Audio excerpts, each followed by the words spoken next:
నమస్తే.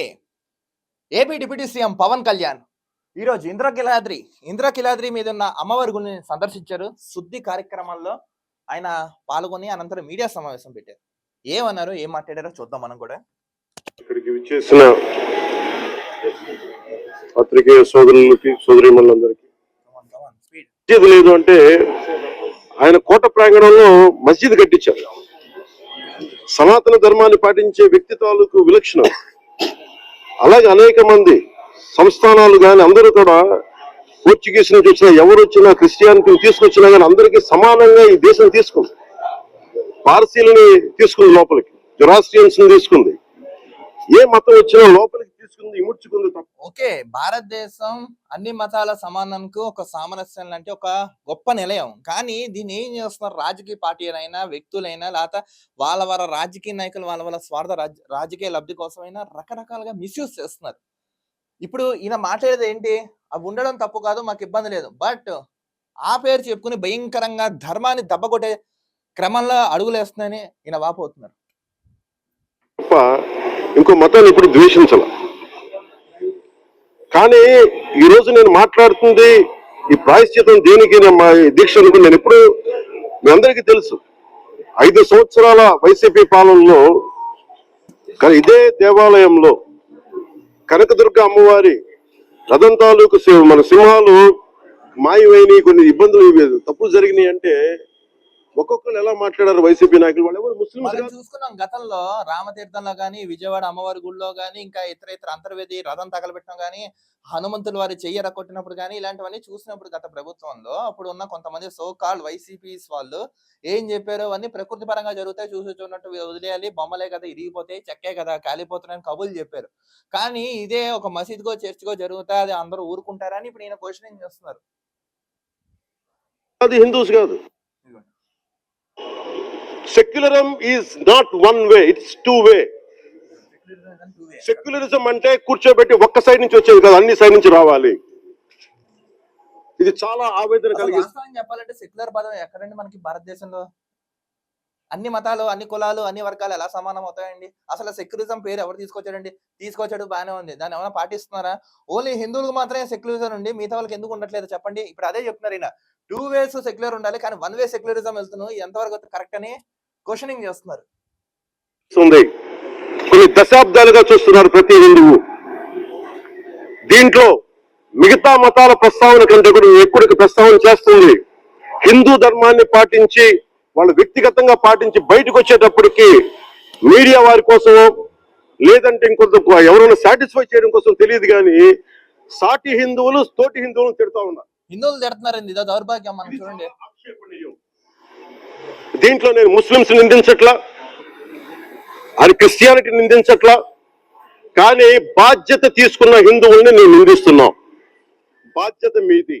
అసలు వాస్తవం చెప్పాలంటే ముస్లింస్ తో క్రిస్టియన్స్ ఇంక ఇతరులతో ప్రమాదం కాదండి, మనతోనే ప్రమాదం. అన్ని సమానం అనుకుంటారు చూసారా, వాళ్ళతోనే ప్రమాదం. ఇప్పుడు ఆయన అదే చెప్పుకుని వస్తున్నారు. సార్, ఇప్పుడు డిప్యూటీ సీఎం పవన్ కళ్యాణ్ గారు మీకు కూడా ఒక విషయం చెప్తున్నాను. రాష్ట్రంలో అధికారంలో మీరే ఉన్నారు, ఒక డిప్యూటీ సీఎం గా మీరు ఒక విషయం చేయండి, ఒక చట్టాన్ని తీసుకురండి, సనాతన ధర్మ బోర్డు అని ఒకటి తీసుకురండి, చట్టాన్ని ప్రవేశపెట్టండి, అసెంబ్లీలో పార్లమెంట్ లో ప్రవేశపెట్టండి. ఆ బిల్ ని ఎందుకు పాస్ అవ్వచ్చు చూద్దాం. మనం కరెక్ట్ గా అన్ని సెటిలైట్ అవుతాయండి. ఇప్పుడు గవర్నమెంట్ తలుచుకుంటే ఏమైనా చేయగలదు అని ఎన్నోసార్లు చూసాం. ఒకవేళ కనుక ఇది ఇంప్లిమెంట్ అవుతాయి, చాలా అంటే చాలా అద్భుతాలు సృష్టించవచ్చు మనం. ఆ విధంగా అడుగులేండి. అప్పుడు ఇలాంటివి ఎందుకు ఘటనలు పునరావృతం కాకుండా ఎందుకు జరుగుతాయో మనం కూడా అర్థం చేసుకోవచ్చు కదా.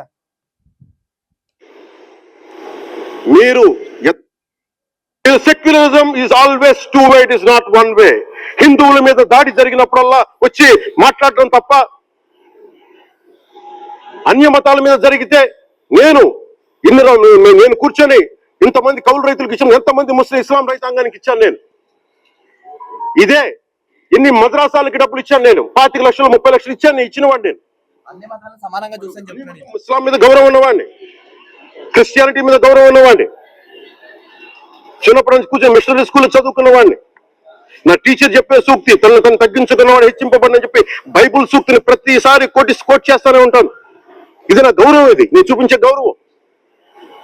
మీరు మాట్లాడితే కూర్చొని నేను పాటించే ధర్మానికి అపవిత్రం జరిగినప్పుడు మాట్లాడకూడదు, మౌనంగా ఉండాలి.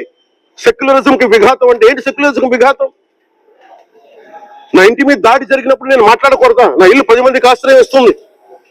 నా సనాతన ధర్మం అన్ని ధర్మాలకి ఆశ్రయం అయితే దానికి దాడి జరిగినప్పుడు, దాని మీద అపవిత్రం జరిగినప్పుడు దానికి కూడా మాట్లాడకూడదంటే ఏం మాట్లాడాలి మీతోటి? అంతే కదండి. ఇప్పుడు మతం మీద, వర్గం మీద, ప్రాంతం మీద, మనిషి మీద దాడి జరిగినప్పుడు స్పందించాలి కదా. అట్లీస్ట్ వాళ్ళు సెల్ఫ్ ప్రొటెక్ట్ చేసుకోవాలి కదా. అవి చేసుకోకుండా అవి చేసుకుంటేనేమో వీళ్ళు ఇలా అని మాట్లాడే ఎంతవరకు సమంజసం అండి? తప్పు మీరు చేసి ఇక్కడ మా ధర్మంగా మేము ఉంటాం, మమ్మల్ని మాలా బతకనివ్వండి, మా జోలికి రాకండి అని అంటుంటే అప్పుడు మీరు ఈ పదాలు మాట్లాడే ఎంతవరకు సమంజసం అండి? నేను అనేది ఒక పరంగా కరెక్ట్ గానే చెప్తున్నారు. రాజ్ గారు, you have to learn your lessons.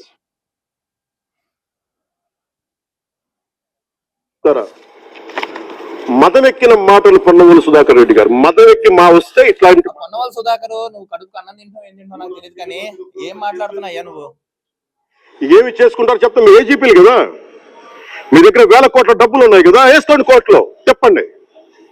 సనాతన ధర్మానికి నోటికొచ్చినట్టు మాట్లాడితే మిమ్మల్ని అందరినీ రోడ్ల మీదకి లాగుతాం, గుర్తుపెట్టుకోండి. జాగ్రత్త. ఇప్పుడు ప్రజాప్రభుత్వం, జాగ్రత్తగా ఉండండి ఎవరైనా మాట్లాడేటప్పుడు. లేదంటే మౌనంగా మాట్లాడకుండా ఉండదు. అంతే. మా మనోభావాలకి రెచ్చగొట్టేలా మాట్లాడొద్దు.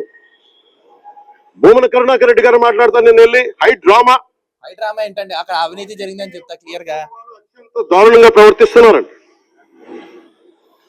ఇప్పుడు చూడండి ఇంకోటి, పవన్ కళ్యాణ్ గారు కరెక్ట్ గా విధంగా చెప్పాలంటే ఆయన ఉన్న విషయాన్ని చెప్తున్నారు. నేను అందుకే చెప్తున్నాను, ఇప్పుడు అధికారం మీదే సార్, అధికారంలో మీరే ఉన్నారు, అధికారంలో మీరు ఉన్నారు కదా, చట్టం తేవండి. అసలు ఎందుకు చేశారు, ఎవరు చేశారు, ఎందుకు చేయవలసి వచ్చింది, దీని వెనకాల బాధ్యులు ఎవరు, ఇలా చేయడం వల్ల ఏమైనా కమిషన్కి ఏమైనా కక్కుర్తి పడ్డారా, మొత్తం లోతుగా దర్యాప్తు చేయండి. దర్యాప్తు చేసి ఒక నివేదికను అయితే ఇవ్వండి. దెబ్బకి అన్ని సెటరేట్ ఎందుకు అవ్వ మేము చూస్తాం. కానీ ఇదైతే చాలా దారుణం అండి. ఎవరు చేశారు, ఎందుకు చేశారో మాకు తెలియదు, కానీ ఇలాంటి ఘటన పునరావృతం కాకుండా ఒక లా అయితే తీసుకురండి. స్టేట్ గవర్నమెంట్ అయినా సెంట్రల్ గవర్నమెంట్ అయినా తీసుకొచ్చి ప్రొటెక్ట్ అయితే చేయండి. దీన్ని సెన్సిటివ్ మ్యాటర్ని యాజ్ సూన్ యాజ్ పాసిబుల్ చేసి బాధ్యుల్ని కఠినంగా శిక్షించవలసిందిగా మేము కూడా డిమాండ్ చేస్తున్నాం. చూస్తున్నానండి ఆకాశం Andhra news. This is Dilip signing off.